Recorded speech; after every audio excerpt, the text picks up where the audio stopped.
દેશના યવન પર મરણતોલ ફટકો મારવામાં આવ્યો છે અને દુનિયાના 5-15 દેશોની આ તાકાત કે એ લોકો ભેગા થઈને નિર્ણય કરીને હિન્દુસ્તાનને બહાર કરી દે અને આપણે મુંડી નીચી કરીને બધું જોયા કરવાનું. ભાઈઓ બહેનો, કોંગ્રેસનો જવાબ માંગવો પડે. દુનિયાની અંદર હિન્દુસ્તાનને બદનામ કરવાનું કામ, દુનિયાની અંદર હિન્દુસ્તાનને નીચા જોણા થયા એવી સ્થિતિ અને દિલ્હી સરકારને કોઈ પરવા નથી. ભાઈઓ બહેનો, આજ નહીં તો કાલ આ દુઃખદ ઘટનાનો બદલો લીધા વિના રહી ન શકાય. દોસ્તો,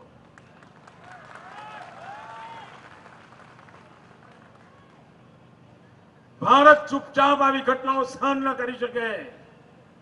દિલ્હી સરકાર કંઈ કરે કે ન કરે, ભાઈઓ, મારી સરકારે નિર્ણય કર્યો છે, હું ગુજરાતમાં સ્પોર્ટ્સ યુનિવર્સિટી બનાવીશ, જિલ્લે જિલ્લે સ્પોર્ટ્સ સ્કૂલ બનાવીશ અને ભલે મેં દાળ ભાત ખાઉં, ગુજ્જીઓ પણ ઓલિમ્પિકના મેદાનમાં ઉતરીએ એ સપનું જોઈને કામ કરું. આ દેશ અપમાનિત ન થઈ શકે મિત્રો, પણ એમને આની પરવા નથી. ભાઈઓ બહેનો, આ ચૂંટણીમાં આપ મતદાન કરવાના છો ત્યારે મારે આપને એક સવાલ પૂછવો છે. તમારે કોઈ વાર યાત્રાએ જવાનું થાય, ચારધામ યાત્રાએ ગયા હો, કઈ સગા સંબંધીઓને ત્યાં જવાનું થયું હોય, 15 દિવસ માટે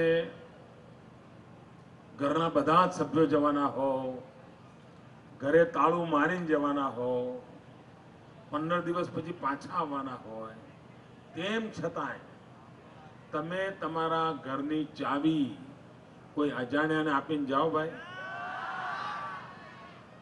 કોઈ અજાણ્યાને ચાવી આપીને જાઓ, 15 દિવસ પછી પાછા આવવાના હો તો પણ અજાણ્યાને ચાવી આપીને જાઓ. ભાઈ, જરા ખોંખારીને બોલો, જાઓ ના જાઓ ને?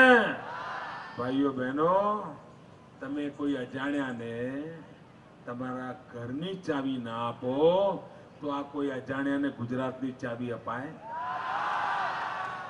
ના ના, આવડા મોટા ગુજરાતની ચાવી કોઈ અજાણ્યાને અપાય? ભાઈઓ, અપાય? હું તો જાણીતો છું.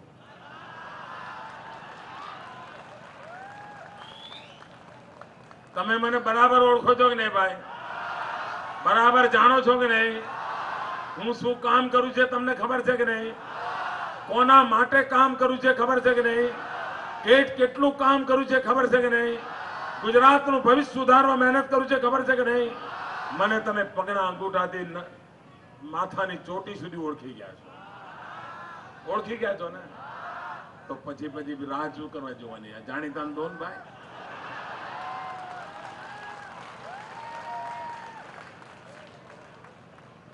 ભાઈઓ બહેનો, 17મી તારીખે અષાઢવા જ નહીં, આખા અમદાવાદ શહેરમાંથી ક્યાંય પંજો નજરે ના ચડવો જોઈએ. ક્યાંય પંજો. ભાઈઓ બહેનો, આખું ગુજરાત ખૂંદી રહ્યું છે, આખું ગુજરાત. થેન્ક યુ દોસ્ત, થેન્ક યુ, થેન્ક યુ. આખું ગુજરાત ખૂંદી રહ્યો છું. આદિવાસી પટ્ટામાં જાઉં છું, અત્યારે સૌરાષ્ટ્રથી અહીંયા સીધો આવ્યો છું. સવારે બનાસકાંઠામાં હતો. દરિયા કિનારો હોય, ઉત્તર ગુજરાત હોય, દક્ષિણ ગુજરાત હોય, દરિયાઈ પટ્ટી હોય કે આદિવાસી પટ્ટી હોય, જરા કેટલાય દિવસથી ગુજરાતના ગામડા ખુંદો છું. ભાઈઓ બહેનો, મેં 2002ની પણ ચૂંટણી જોઈ છે, મેં 2007ની પણ ચૂંટણી જોઈ છે, પણ આ પહેલી ચૂંટણી એવી છે કે જેનો જુવાળ જ કંઈક ઓર છે.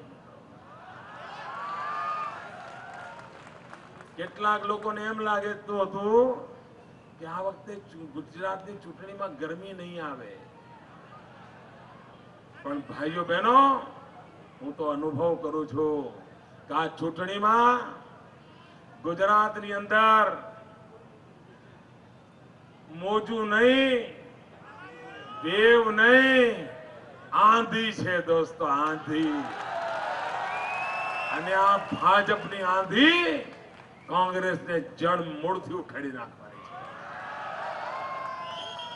ભાઈઓ બહેનો, આ ચૂંટણીમાં અમારી પાસે પરસેવો છે, કોંગ્રેસ પાસે પૈસો છે. અમે પરસેવાએ પાડીને આપણા દિલ જીતવાની કોશિશ કરવાના છીએ અને કોંગ્રેસ પૈસાની રેલમ છેલ કરવાની છે.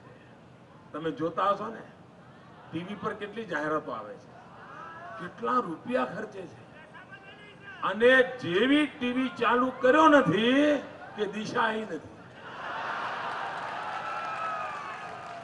નાના ટીવી ચાલુ કર્યો નથી, દિશા દેખાણી નથી.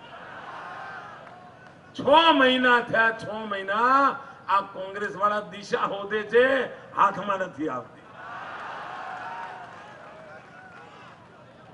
અને 2007માં જયારે ચૂંટણી થઈ ને ત્યારે સોનિયાબેન છોટાઉદેપુર આવ્યા હતા. વિધાનસભાની ચૂંટણી હતી આજથી 5 વર્ષ પહેલા, અને છોટાઉદેપુરમાં એમણે બહુ મોટો તાઇફો કર્યો હતો. કોંગ્રેસની ભાષામાં કહું છું, તાઇફો કર્યો હતો, મોટો તાઇફો. ઠેર ઠેરથી લોકોને પકડી લાયા હતા. અહીંથી ખૂટ્યા તો રાજસ્થાનથી લાયા, મધ્યપ્રદેશથી લાયા, મહારાષ્ટ્રથી લાયા, અને જબરદસ્ત મોટો તાઇફો કર્યો હતો. આખા દેશના છાપાવાળાને લઈ ગયા હતા. અને છાપાવાળાઓએ પણ એવી આરતી ઉતારી હતી, એવી આરતી ઉતારી હતી સાહેબ, છાપા કરતા ફોટા મોટા છાપ્યા હતા. અને છાપાવાળાએ લખ્યું હતું એ વખતે, ટીવી ચેનલો વાળા બોલ્યા હતા, સોનિયાબેન નો સપાટો.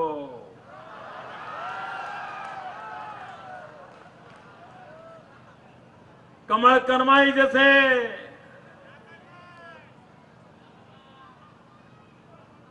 મોદીના વળતા પાણી હવે પંજો પહોંચી વળશે. અરે જાત જાતની બધી હેડિંગો બનાવ્યા હતા ભાઈ. અને પછી ચૂંટણી થઈ તો ચૂંટણીમાં છોટા ઉદેપુરમાં જ કોંગ્રેસનું સુરસુર્યું થઈ ગયું.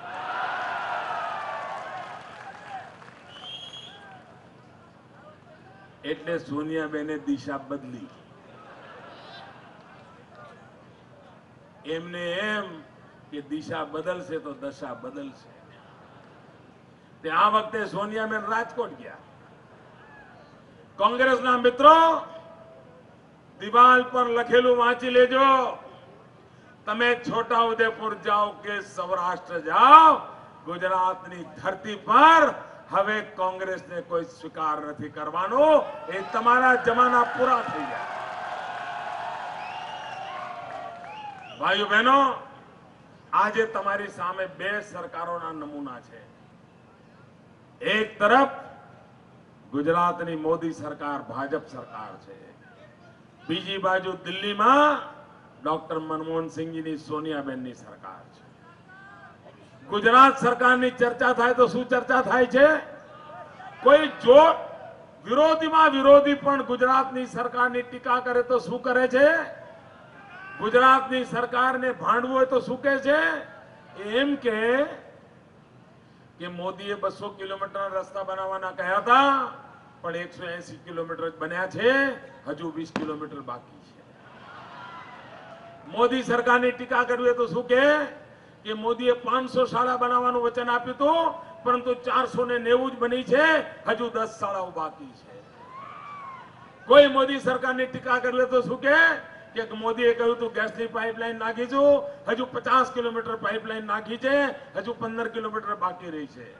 ગુજરાતની ચર્ચા થાય, ટીકા થાય, ટિપ્પણી થાય તો શું થાય? વિકાસના સંદર્ભમાં થાય છે. થાય છે કે નહીં ભાઈઓ? વિકાસના સંદર્ભમાં થાય છે. અને દિલ્હી સરકારની ટીકા ટિપ્પણી થાય તો કઈ થાય છે?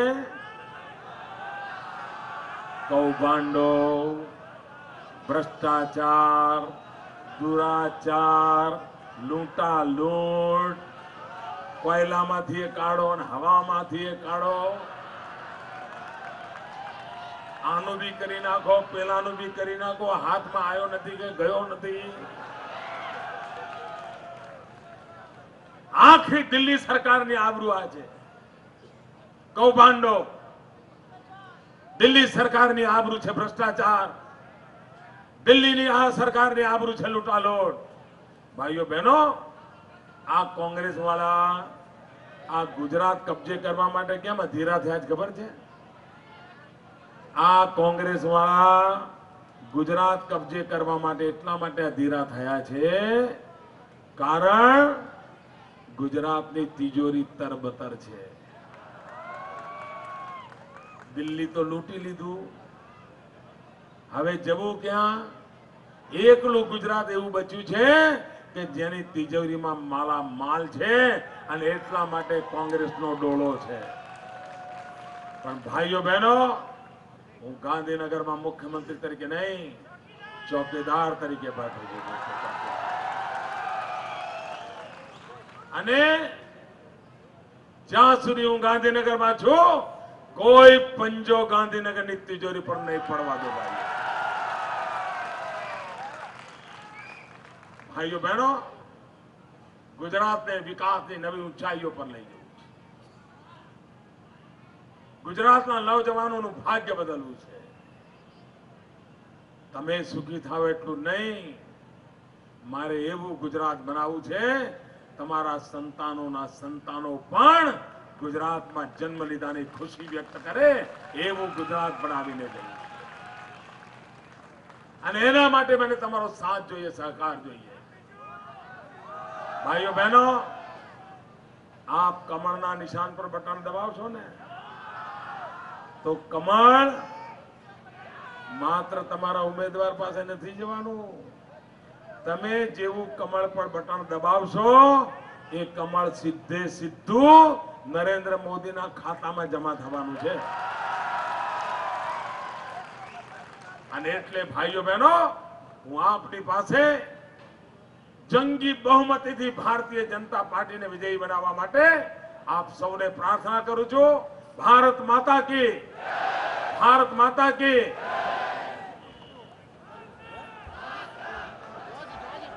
ગુજરાતના સન્માનીય મુખ્યમંત્રી શ્રી નરેન્દ્રભાઈ મોદીનો ખૂબ ખૂબ આભાર.